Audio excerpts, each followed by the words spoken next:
talking to someone the other day, and I was trying to explain to them why I don't think evolution exists, and they'd never heard this argument, so I was going to actually make it out in a video.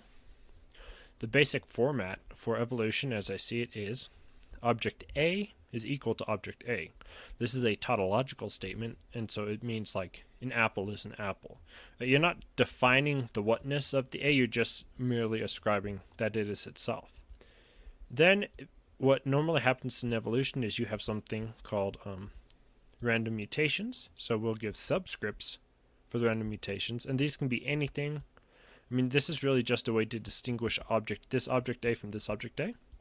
They do not equal each other. For this object A is subscript A, B, C, D, E, and this one is A, B, C, F, G. So this could be, they're pretty much the same object, except they have slightly different characteristics. So let's say they're born at different times. Everything else is pretty much the same. Then after, let's say, 1,000 years, the objects with, there should be a dot here. Save that. The object eventually accumulates so many of these minute changes that it in fact becomes an entirely new object, object B. The problem is this logically means that object A equals object B. So the question is, are monkeys human persons? It's kind of a tongue. Are monkeys human persons? It's kind of tongue-in-cheek because this is the way a theist naturally understands evolution to be. So monkey refers to monkeys with genetic mutations, A, B, C, ... Therefore, a monkey must be a human. The question is, what do these random mutations have to be in order to make the human? It's not a simple fact that random mutations after time, then all the monkeys become all... Now, it's not known what these genetic mutations are, so this has to just remain as question marks. So the Aristotelian point is there are two primary laws of logic and reason, which both are and must be true. That is, a thing must be itself and a thing cannot not be itself. And then the law of excluded middle, it can't be neither of those. And this assumes we actually can know the world. So a cat can be a cat and a cat cannot be a dog and be a cat. And then it's either a cat or a dog. That's the law of excluded middle means. Now, there's this particular structure to beings. I copied this from the internet. And you'll notice that these all go into smaller and smaller groups. One of these groups was what we'll refer to as Katniss. That is the essence of the being. So lions and house cats belong to Katniss. There are two distinct and smaller categories of Katniss, but they are both referred to properly as being from the essence of Katniss. Then that's just the scholastic way, that is the Aquinas way of saying the essence, you just put an S at the end of it. So Katniss refers to both lions and house cats. Therefore, their logical structure is A equals B and C.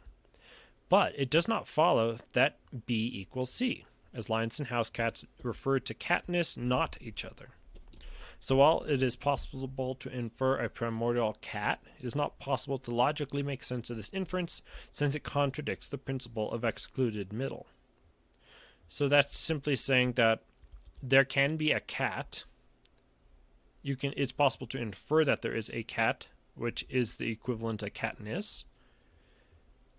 But for that to encompass all of Katniss, it would have to be like a primordial being like a god.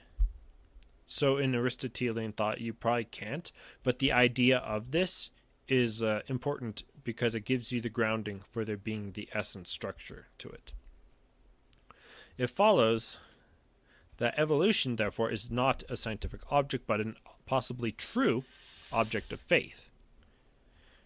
It being like I had in the previous slide, the primordial cat is a possibly true concept, but it wouldn't be a scientific concept. It would be a faith concept. Reverse progression is a non-testable, that is, a non-falsifiable thesis. It follows then that Darwin, who did not test his thesis, does not qualify as scientific. Reverse progression, because the genes move forward, they can't progress themselves. You cannot. The mutation doesn't go both ways. You can't get some beings that are growing into blue whales and blue whales that are at the same time growing into a non-blue whale. So evolution, therefore, is properly understood, would be a topic for artifact history, not scientific beings. Now, if evolution was true, there's a few other logical problems that would come into be invoked. It would mean that logical statements about beings are subjective and science is a matter of opinions. Facts are timeless entities, either I shot her or I didn't. You cannot go back to a certain time wherein both statements are true. So if you say on Tuesday, let's say next Tuesday, tomorrow, I shoot someone, right? Well, I have not yet shot that person. So as of today, I did not shoot that person. As of tomorrow, I would. But then you cannot go to Wednesday and say, it is both true that I have and have not shot that person. If Tuesday has passed, then it is true. If Tuesday has not passed, then it is not true. It can't have both statements existing. It would therefore always be false to say that humans evolved, since that would assume humans currently and past existed.